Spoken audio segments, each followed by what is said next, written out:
যে কিন্তু একটু সত্যিই দেরি হয়ে গেছে, এখানেই 35। ওটা যদি এরকম বাঁধার একটা উপায় থাকতো ঠান্ডাটা তাহলে লাগতো না। পিছনে পটি দেখে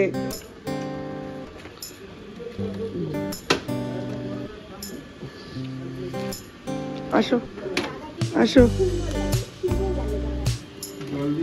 হ্যাঁ জল টল সব দিয়েছি, কালকে সারাদিন জলই খাইনি, বাড়ি এসে জল খেলো। ও দেরি হয়ে গেছে 35। না এমনি তো দেরি করেছে। এইবার যাবো। ঝড় বয়ে যায় আমার উপর দিয়ে, ঝড়। তবে শুধু আমার বলছি কেন, সমস্ত হাউস ওয়াইফদেরই তখন এরম অবস্থা হয়ে যায়। যারা আছে না অ্যাস্থেটিক ভিডিও মেকার, তাদের দেখবে হয় তারা শ্বশুর শাশুড়ি বিহীন জীবনযাপন করে, আর নয় তাদের বাচ্চা কাচ্চা নাই। যাদের 2খানা বাচ্চা কাচ্চা আছে, একার হাতে সংসার, অথবা তাদের বাড়ি ভর্তি শ্বশুর শাশুড়ি, দেওর ভাসুর, ননদ, যা, তাদের অবস্থা এইরকম ছাল্লি। এত সুন্দর উঠেছে, মনে হচ্ছে তেল টেল লাগিয়ে বসে থাকে। সে কপাল আছে যে বয়সে রোদে তেল মেখে বসে থাকার মতো সময় পাবো। আমি তো সেই বয়সেও নোটস বানাবো। এবারে করবে তো পিকনিক? এবারে করো অ্যাটলিস্ট। হ্যাঁ তুই আর ঘরোয়া খাবার তো, এমনি কিছু নেই, একদম ঘরোয়া খাবার। ঠিক হয়নি, ঠাকুরমশাই না আসলে তো চার্জ ঠিক হবে না, এবারে কমই হবে। কারণ এবারে রাত্রির অবধি আমরা টানছি না, মোটামুটি দুপুরের খাওয়া দাওয়া করে শেষ করে দিচ্ছি। এবারে সকালে ওই কড়াইশুটির কচুরি, আলুর দম, মোয়া টোয়া এগুলো থাকবে, তারপর ভেজিটেবিল পাকোড়া, আর হচ্ছে কফি, চিকেন পকোড়া এগুলো থাকবে। আর দুপুরে হচ্ছে ভাত, ডাল, বেগুনি, ছেঁচড়া, মাটন, এত অবধি ঠিক আছে। এরপরে অনেকে চাটনির পরে অনেকে বলছে নবদ্বীপের দই খাবে, অনেকে বলছে নলেন গুড়ের রসগোল্লা খাবে। এবার এখানেই পেয়ে যাব। এবার ওইগুলো তো আলাদা করে, ওইগুলো আবার ইনক্লুড করতে গেলে কীরকম কী বাজেট হয় সেইগুলো একটু দেখতে হবে। কারণ নলেন গুড়ের রসগোল্লা, দই, মোয়া এই জিনিসগুলো হচ্ছে সবই কিনে আনতে হবে, এগুলোর একটু ব্যাপার আছে। হ্যাঁ পাড়াতে একদম একটাই কথা, picnic picnic picnic picnic picnic. আর আমি হচ্ছে অ্যানাউন্সার, সকলকে মেনু বলতে বলতে আমার খাবার দাবারের উপর এখন ভক্তি উঠে যাবে আস্তে আস্তে। তো এরকম হয়েছে, যাকেই মেনু বলতে যাচ্ছি সেই বলছে আরে জানি জানি, তুই যতবার বলেছিস আমাদের মুখস্থ হয়ে গেছে। সবাই রেট জিজ্ঞাসা করছে, রেট তো এখনো ঠিক হয়নি। ঠাকুরমশাই এসে না বললে রেট ঠিক হবে না, মানে কুক তিনি এসে না বললে রেট ঠিক। Step 1, wake up early, gonna rise with the sun. Step 2, get some good, some food in you. Step 3, think real hard about what you wanna be. Step 4, everybody just do your thing. Wake up, today's gonna be a good day. Wake up, today's gonna be a good day. Wake up, today's gonna be a good day. Wake up, today's gonna be a good day. Wake up, today's gonna be a good day. Wake up, today's gonna be a good day. Wake up, today's gonna be a good day. Wake up, today's gonna be a good day. Yo, set your affirmations, aspirations. I got shit to do, the aftermath of preparation. Good food, good mood, blood in circulation. One step at a time, yeah, that's how you make it. Set a goal you control and the steps you take them. I try to pick one thought, have some concentration. And if I make a mistake, it's called education.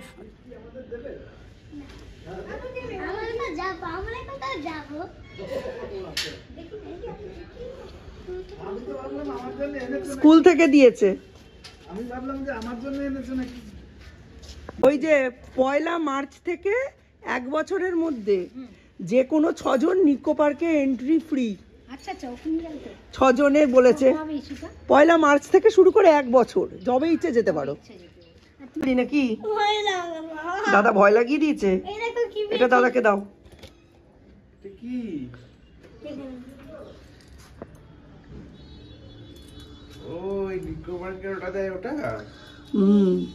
March মাস থেকে 1 বছরের মধ্যে 6 জনের entry free, আর 6টা রাইডে 50% টাকা।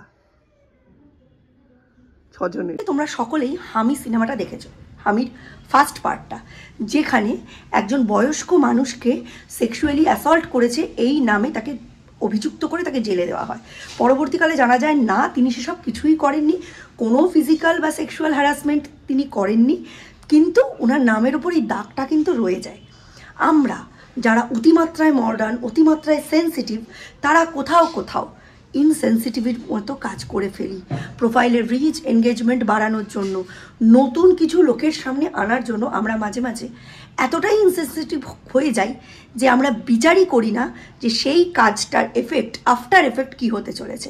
এখানে যে মহিলাটি ওই বয়স্ক মানুষটাকে অ্যাসল্টের দায়ে অভিযুক্ত করেছিলেন, তিনি পরবর্তীকালে চুপ হয়ে গেছিলেন, কিন্তু সেই বাচ্চা মেয়েটির ওপরে এবং ওই বয়স্ক মানুষটার ওপরে, মনের ওপরে এবং চরিত্রের ওপরে যে দাগটা পড়লো, সেটা কিন্তু কখনোই 100% মোছা সম্ভব হয়নি। তবে এরম ঘটনা কি ঘটে না? নিশ্চয়ই ঘটে, কিন্তু আমাদের অভিযোগ করার আগে একটু সেন্সিটিভিটি দেখাতে হবে, একটু সেন্সিবলি ভাবতে হবে। এই কথাটা কেন বললাম? জোয়ার ভাটা বলে একটা সিরিয়াল হয়, এই সিরিয়ালটাতে এখন যে অংশটা চলছে সেটা যে কতটা প্রাসঙ্গিক, লোকে তো সিরিয়ালের ব্যাড দিকগুলো দিয়ে, খারাপ দিকগুলো দিয়ে, অপ্রাসঙ্গিক দিকগুলো দিয়ে অনেকেই জলঘোলা করে, কিন্তু এখন যে জায়গাটা চলছে জোয়ার ভাটা, যে তোমরা সার্চ করে দেখো, এই সময়টা তোমরা প্রত্যেকে দেখো, এই সময়টা দেখা খুব জরুরি। কিছু কিছু সিরিয়াল আছে না এরকম, যে অনেক কিছু দেখায়, পরকিয়া, হাজব্যান্ড মরে গিয়ে ফিরে আসছে, বউয়ের 4টে-5টা বিয়ে হয়ে যাচ্ছে, ছেলেগুলো চাকরি বাকরি করে না, বাড়িতেই বসে থাকে, বাড়িতে 2টো করে ওই পিএনপিসি করা কাকিমা জেঠিমা ননদ থাকে, সব ঠিক আছে, ওইসব বাদ দাও, খারাপটা নেবো কেন, দেখবো কেন?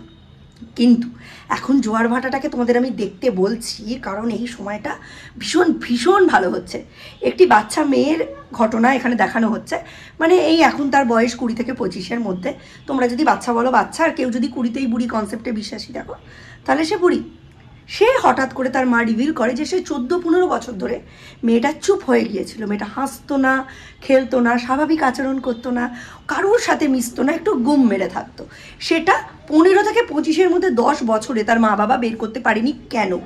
কিন্তু পরবর্তীকালে ঠিক এই 25 বছর বয়সে এসে সে হট করে রিভিল করে যে সে সেক্সুয়ালি অ্যাসল্টেড হয় তার মেশোর কাছে 15 বছর থেকে 25 বছর অবধি।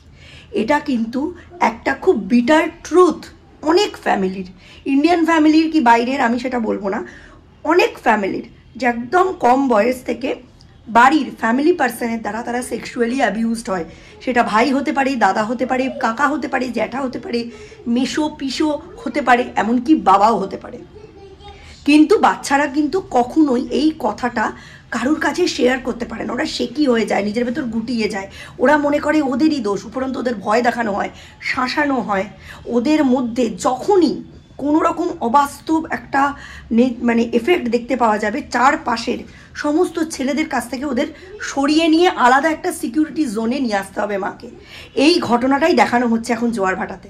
প্রথমেই বাচ্চাদের এসব ব্যাপারে কনসার্ন করে দেওয়া উচিত, তবে এই কনসার্ন করারও কিছু গুড অ্যান্ড ব্যাড এফেক্টস আছে। একটা ঘটনা আমি আপনাদের সাথে শেয়ার করছি। আমি যার সাথে ঘটনাটা ঘটেছে এবং যে ঘটনাটা ঘটিয়েছে, দুজনের নামটাই আমি রিভিল করছি না, বাট এই ঘটনাটাও কিন্তু এই ঘটনার কাছাকাছি, কিন্তু একেবারে আলাদা, আপনারা শুনলেই বুঝতে পারবেন। একজন মা তার বাড়িতে একটি ড্রয়িং টিচার অ্যাপয়েন্ট করে, ছেলে drawing teacher, male drawing teacher. অনেকে বলে না বাড়িতে আমরা ফিমেল টিচার চাই, তখন তার কমেন্ট বক্স ভরে যায় যে কেন মেল টিচাররা কি শেখাতে পারে না। অ্যাকচুয়াল ব্যাপারটা হচ্ছে ওই কনসার্ন থেকেই একজন মা সবসময়ই চায় তার মেয়েটিকে কোনো ফিমেল টিচার হ্যান্ডেল করুক, কারণ মেয়েরা কিন্তু পেশেন্সের দিক থেকে ছেলেদের থেকে একটু বেশি মানে ইজি হয়, মানে একটা মেয়ে একটা বাচ্চাকে ভালো করে হ্যান্ডেল করতে পারে, কারণ তার মধ্যে মাতৃত্বসুলভ ব্যাপারটা তো প্রথম থেকেই থাকে, ধৈর্যটা থাকে। তো সেই ড্রয়িং টিচারকে অ্যাপয়েন্ট করার পরে উনি বলেন আমার মেয়েকে কিন্তু কোনোভাবেই বকাও যাবে না, মারাও যাবে না। তা উনি স্বাভাবিক জিজ্ঞেস করেন তাহলে কিছু কিছু ক্ষেত্রে তো প্রয়োজন পড়তে পারে, সেক্ষেত্রে আমি কি করব? বলছে সেটা আপনার ব্যাপার, আপনি কি করবেন, কিন্তু বকা মারা যাবে না। তখন সেই ড্রয়িং টিচার গার্জিয়ানকে বলে তাহলে আমি ওকে পায়ে সুরসুরি দেবো, কাতুকুতু দেবো, তাহলে ও মজাও পাবে আর ওইটাকেই ভয় পেয়ে ও করবে। তা বাচ্চাটিকে 1.5-2 বছর আঁকা শেখায় সেই ড্রয়িং টিচার, এবং ওই সময় সে খেয়াল করে বাচ্চাটা খুবই ইজি। 2 বছরে একজন টিচারের কাছে যতটা ইজি হওয়ার কথা বাচ্চাটি ঠিক ততটাই ইজি, এবং সমস্ত স্কুলের ঘটনা টিচারের সঙ্গে শেয়ার করে।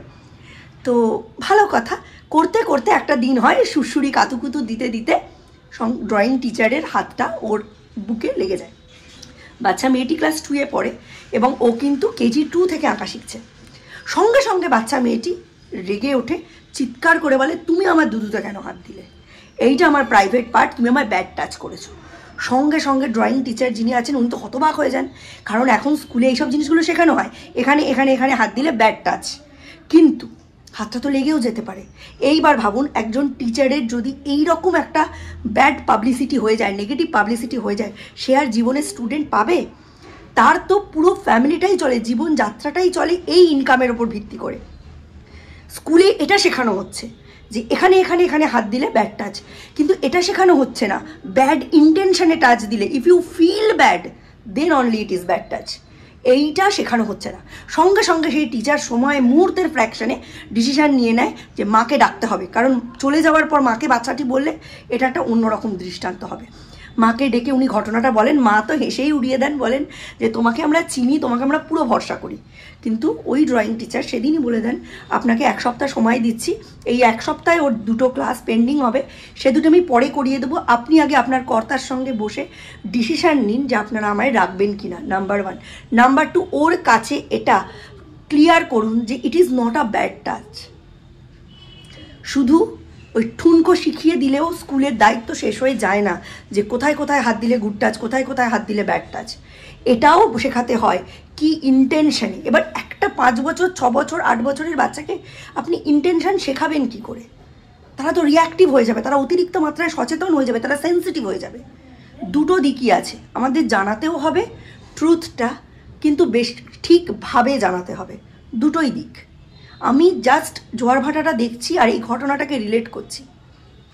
আমরা গার্জিয়ানরা এখন প্যারেন্টিং এত শক্ত হয়ে গেছে, এটা আগের 20-25 বছর আগে ছিল না। আমাদের সময়ে দাঁড়িয়ে parenting is the most difficult job. আন করে দুরুম করে আম্মা বাড়ি চলে গেল, খাই খাই করবে, পিসি ওকে লাড্ডু কলা এসব খাইয়ে দেবে, আর তাহলে থাকে। সরস্বতী আবার বলছে আগের বারে রাধুনি কত নিয়েছিল সেটা আমায় জানিও তো, আমি তার থেকে কমই করে দেবো। আমি বলেছি না, আমরা এখন এই মুহূর্তে রাঁধুনি চেঞ্জ করব না, আমরা যে রাঁধুনিকে দিয়ে কাজ করাই তার কাজে আমরা ভীষণ ভীষণ স্যাটিসফাইড। আমরা কোনো রকম রাঁধুনি, খালি মালটার প্রফিটের ধান্দা সকলের হয়, কিন্তু এত লাউড আমি এরম লোক নেবই না। কই, তুমি তো আগের বারে আমার গ্যারেজটা পরিষ্কার করে দিলে না, তোমার তো এটা উঠোনের মধ্যেরই অংশ, তোমার রোজই ধোয়ার কথা, পরিষ্কার করার কথা। যেহেতু ওর বাবা বলে দিয়েছে, সুযোগ করে দেয় মিস্টার বিশ্বাস, যেই দরজাটায় যেন জল না লাগে ও পুরো গ্যারেজটা ধোয় না। ওরা বলে রাঁধুনি পাল্টাও, আমার এমন লোক আছে না কমে করে দেবে। যে না, আমরা যে লোক আছে তাকে দিয়ে বেশি দামেই করব। তাও তোমাদের হাতে কত টাকা প্রফিট রয়েছে পিকনিক করিয়ে প্রফিট থাকবে কি, আর লসই বা হবে কি? আর যদি হয়েও থাকে প্রফিট বা লস, তোকে বলবো কেন? শতরঞ্চি বার করেছি, এখন তো আর কেউ শতরঞ্চিতে বসে না, ওই খাটের নিচে ভাঁজ করে কার্পেটের মতো পেতে রাখবো, তাহলে খাট থেকে নামার সময় পাটা ডিরেক্ট